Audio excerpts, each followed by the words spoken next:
আসসালামু আলাইকুম বন্ধুরা, আপনারা সবাই কেমন আছেন? আজকে আমি পাট শাক তুলতে আসলাম।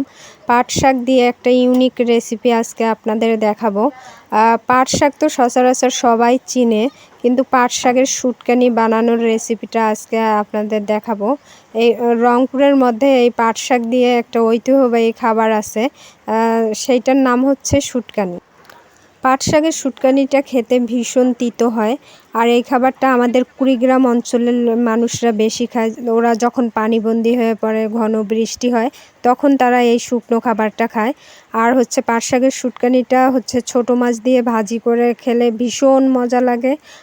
শুটকানির ভর্তাও করে খাওয়া যায়, ঝাল ঝাল করে ভর্তা করে খেতে আরও ভীষণ মজা।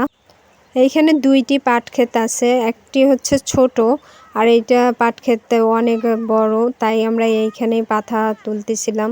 আকাশটা দেখেন কত সুন্দর হয়েছে। আমরা মানে আজকে ভীষণ রোদ ছিল, তাই আমরা বিকেল টাইমটা আসলাম, আর একটু পরেই সন্ধ্যা হবে। আমাদের সাথে এই যে বাড়ির সবগুলান আসছে, বাচ্চাগুলান, মানে কোথাও একা যাইতে পারি না, এই বাচ্চাগুলান পিছু নিবে। ওরা এইখানেও এসে দুষ্টুমি করতেছে। একটা খাওনা জমি আছে, সেইখানে ওরা খেলাধুলা করতেছে, আর আমরা হচ্ছে শাক তুলতেছিলাম। এখন শুধু কুড়িগ্রামের মানুষরাই খায় না পাট শাকের শুটকানিটা, রংপুরেরও মানুষ ভীষণ পছন্দ করে। পাট শাকের শুটকানি ভীষণ তিতা হয়, খুব তিতা। যারা তিতা পছন্দ করেন তাদের জন্য এই শুটকানিটা। ছোট পাট খেতে ঢুকলাম, এইখানে দেখি অনেক কুশি শাক হয়েছে, তো হচ্ছে এখান থেকে কিছু কুশি শাক উঠাই নিচ্ছি, শাক রান্না করে খাবো। পাট শাকের শাকও খেতেই ভীষণ মজা লাগে। শুটকানি সবগুলো দেখেন, দুষ্টু আয়াতের দুষ্টুমি সবখানেই চলে। পাট শাকের পাতাগুলো কয়েকটি করে গোছায় নিয়ে তারপরে ছিঁড়ে নিতে হবে। দেখেন লিজা কতগুলার নিচে ও ছিঁড়তেই পারতেছে না, বেশি হয়ে গেছে। সবগুলোন পাতায় এইভাবে ছিঁড়ে নিতে হবে। ছিঁড়ে নিলে হয় কি, ডলতে অনেক সুবিধা হয়, কারণ এই পাতাগুলো আমরা পরে ডলবো। আজকে ভীষণ রোদ উঠছে, তাই আমরা হচ্ছে শুটকানি বানাচ্ছি। আর শুটকানিটা প্রচুর রোদ দেখে বানাইতে হয়, বৃষ্টির দিনে বানানো যাবে না। কাঠল পাকা গরম, তারপর রোদ ভীষণ, এই সময় হচ্ছে বানাইতে হয় এই শুটকানিটা। শুটকানি বানানোটা অনেক সহজ, খেতে অনেক ভীষণ মজা। বন্ধুরা, আমার ভিডিওটা যদি আপনাদের বিন্দু পরিমাণও ভালো লাগে, অবশ্যই লাইক, কমেন্ট, সাবস্ক্রাইব করে পাশে থাকবেন, আর আমাকে দোয়া করবেন আমি যেন সুন্দর সুন্দর ভিডিও দিতে পারি। বাটিতে সামান্য পরিমাণ পানি নিয়ে তাতে হচ্ছে 1 চামচ লবণ গুলিয়ে নিতে হবে, কারণ এই লবণ পানিটা দিয়েই হচ্ছে আমরা এই পাট শাকের পাতাগুলো ডলে নিব। আমরা কুলাতে ডলতেছি, তারপরে চটের বস্তাতেও ডলা যায়, ধারা বিছানার ধারা সেইটাতেও ডলা যায়। কুলাতে ডললেই বেশি ভালো হয়। আমরা অল্প অল্প করে কুলাতে নিয়ে ডলতেছি। পাতাগুলো 2 বার করে ডলতে হবে।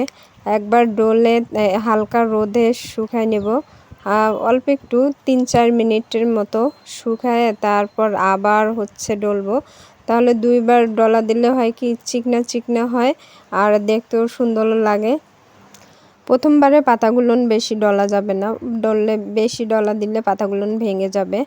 সেজন্য আমরা একবার হালকা করে ডলে নিলাম, নেওয়ার পর এখন নেড়ে দিচ্ছি রোদ্রে। হালকা 3-4 মিনিট রাখবো, রাখার পর আবার উঠায় ফেলবো। 3-4 মিনিট হয়ে গেছে, এখন দেখেন পাতাগুলো হালকা শুকিয়ে আসছে। এখন এই পাতাগুলো আবার একটু ডলবো, ডলার পরেই নেড়ে দিব, আর কিছু করতে হবে না, তারপরে হয়ে যাবে আমাদের শুটকানি। আসলে আমার দাদা বাসা হচ্ছে কুড়িগ্রামে, এখন আমরা রংপুরে থাকি। কুড়িগ্রামের ঐতিহ্যবাহী খাবার আমার বাবা এখনও ভীষণ পছন্দ করে। ওনাকে যদি শুটকানি রান্না করে দেওয়া যায়, উনি আর কিচ্ছু নেবে না, এই শুটকানি দিয়ে ভাত খাবে। অবশ্য যারা তিতা ভীষণ পছন্দ করে তাদের জন্য খুবই ভালো। আমি প্রথম খাইতে পারতাম না তিতা, কিন্তু এখন মানে অল্প অল্প করে খাইতে অভ্যাস হয়ে গেছে। আর এইটা ছোটো মাছ দিয়ে ভাজি করলে ভীষণ ভালো হয়। আপনারা অবশ্যই ছোটো মাছ দিয়ে ভাজি করে খাবেন। টিনের উপরে একটি পেপার বিছিয়ে সেইখানে আমি হচ্ছে নেড়ে দিচ্ছি শুটকানিগুলো। আপনারা হচ্ছে টিনের মধ্যেও দিতে পারেন, ছাদেও দিতে পারেন, দিয়ে শুকাই নেবেন। পাতাগুলো শুকোনোর পর দেখেন কতটা সুন্দর মুসমুসে হয়েছে। আর হচ্ছে এগুলো ভালো করে শুকায় নিতে হবে। শুকায় নিয়ে তারপরে আমি এই যে পলিথিনের ব্যাগে ঢুকায় রাখবো। ফারিস্তা বুড়ি পলিথিনের ব্যাগ নিয়ে আসলো ঘর থেকে। আর মাঝে মাঝে একটু করে রোদ্রে দিতে হবে। 2 মাস 1 মাস পর পর একটু করে শুকায় রাখলে তাহলে বছরের পর বছর এগুলান খাওয়া যায়, কোনো সমস্যা হয় না। আমি এখন সবগুলোন পলিথিনের ব্যাগে উঠায় রাখবো। ফারিস্তা বুড়ি তো বুড়ি, ও সব কাজের মানে করতে খুব ভালোবাসে।